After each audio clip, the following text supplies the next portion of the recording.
പാലക്കാട് നിയമസഭാ മണ്ഡലത്തിലെ ബിജെപി സ്ഥാനാർത്ഥി ശോഭ സുരേന്ദ്രൻ വോട്ടിനായി പണം വിതരണം ചെയ്തെന്ന പരാതിയിൽ റിപ്പോർട്ട് സമർപ്പിച്ച് ജില്ലാ കളക്ടർ MS മാധവിക്കുട്ടി.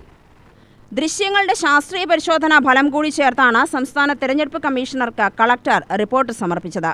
UDF നേതാക്കളാണ് ശോഭ പണം നൽകിയെന്ന പരാതി നൽകിയത്. നിശബ്ദ പ്രചാരണത്തിന്റെ ദിനത്തിൽ മണ്ഡലത്തിലെ കണ്ണാടി തരുവക്കുറിശ്ശിയിലായിരുന്നു പണം വിതരണം. ഇത് UDF പ്രവർത്തകർ കയ്യോടെ മൊബൈലിൽ പകർത്തുകയായിരുന്നു. സമർപ്പിച്ചിട്ടുണ്ട്, റിപ്പോർട്ട് കൊടുത്തിട്ടുണ്ട്. റിപ്പോർട്ട് ഞാൻ മെയിൽ ചെയ്തിട്ടുണ്ട്. അതുകൂടാതെ ഒരു മെസ്സഞ്ചർ വഴി കൊടുത്തു വിട്ടിട്ടുണ്ട്. ഇന്ന് വൈകുന്നേരത്തോടു കൂടി സിഒന്റെ കയ്യിലെത്തും. ആദ്യഘട്ടത്തിൽ ഈ വയോധിക പണം നൽകിയില്ല എന്നാണല്ലോ മൊഴി നൽകിയത്. പിന്നീട് മൊഴിയെടുക്കുകയോ ഞാൻ അതിനെപ്പറ്റി കൂടുതലൊന്നും കമന്റ് ചെയ്യുന്നില്ല. കാരണം ഈ വിഷയം ഇപ്പം ഓൾറെഡി പോലീസിന്റെ എൻക്വയറിയുടെ കീഴിലുള്ളതാണ്. സിഒന്റെ ഓഫീസിലും അത് ഫോളോ അപ്പ് ചെയ്യുന്ന ഒരു കേസാണ്. അപ്പം കൂടുതൽ ഞാൻ അതൊന്നും പറയുന്നില്ല. ശാസ്ത്രീയ പരിശോധന റിപ്പോർട്ട് കിട്ടിയിരുന്നു. അതിന്റെ പക്ഷേ എനിക്ക് ഡീറ്റെയിൽസ് പറയാൻ എനിക്ക് പറ്റില്ല. അതെ, സമർപ്പിച്ചിട്ടുണ്ട്.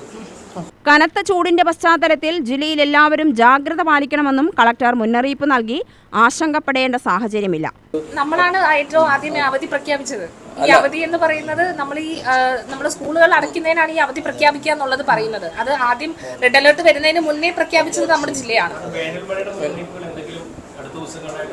എക്സ്പെക്ട് ചെയ്യുന്നുണ്ട്, പക്ഷെ കൃത്യമായിട്ട് കഴിഞ്ഞ ദിവസം തന്നെ ഇപ്പോൾ ഇന്നലെ ആദ്യമേ നമുക്കൊരു സംശയം ഉണ്ടായിരുന്നു, റെഡ് അലേർട്ട് പ്രഖ്യാപിക്കാൻ സാധ്യതയുണ്ടോ എന്നുള്ളൊരു സംശയം ഉണ്ടായിരുന്നു.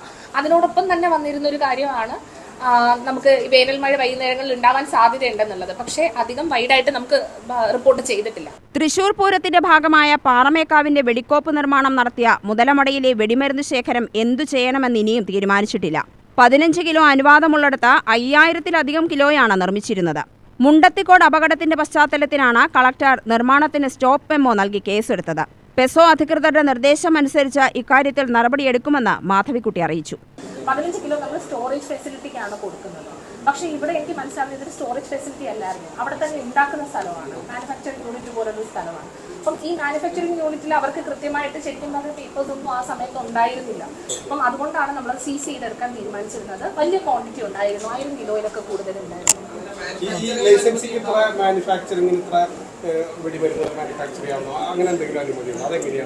നമ്മൾ പക്ഷെ അവരോട് എന്താണ് നിങ്ങളുടെ കയ്യിലുള്ള പേപ്പേഴ്സ് എന്ന് അദ്ദേഹത്തോട് ചോദിച്ചിരുന്നു. അദ്ദേഹം ആക്ച്വലി അത് സീൽ ചെയ്യുന്ന സമയത്ത് ആരാണോ ലൈസൻസി കൂടെ ഉണ്ടായിരുന്നു, അദ്ദേഹം തന്നെയാണ് നമുക്ക് ഈ നിർമ്മാണം നടത്തുന്ന സ്ഥലങ്ങളൊക്കെ കാണിച്ചു തന്നിട്ടുള്ളത്. അപ്പം അദ്ദേഹത്തിന്റെ കയ്യിൽ ആകെ ഉണ്ടായിരുന്നത് 15 കിലോയ്ക്ക് നമ്മൾ കൊടുത്തിരുന്നത് പെർമിഷൻ മാത്രമാണ്. വേറെ ഒരു പിന്നെ പെസോന്റെ പെർമിഷൻ കിട്ടും എന്നൊക്കെ പറഞ്ഞെങ്കിലും തലേ ദിവസം വരെയും കിട്ടിയിട്ടുണ്ടായിരുന്നു. UTV news, Palakkad.